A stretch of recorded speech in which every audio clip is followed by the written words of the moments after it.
மொத்த கறி கொடுக்குற இடத்துல கொழுப்பு இருக்கக்கூடாது, கொழுப்பு இருக்கக்கூடாது, எங்கேயும் வைக்கிறா வாங்குறது, ஓட்ட கடையை தான் வாங்கிட்டு கொடுக்க முடியும். நான் தெளிவான சரக்கு வாங்கினா பெரியதாக இருக்கு.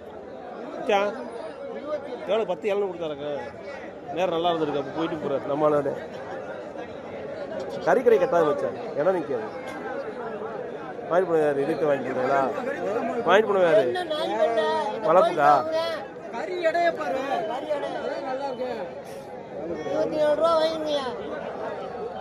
புரியா போட்டேன். அதை நான் மதிச்சேன். நான் கேட்டேன். நீங்கள் எவ்வளோ வச்சு அவங்க கூட்ட தீராது.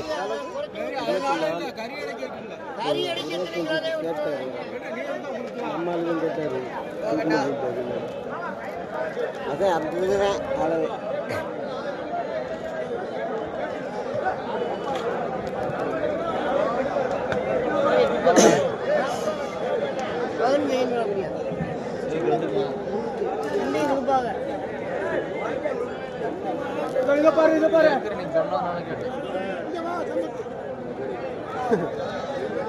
விடியா போட்டேன்.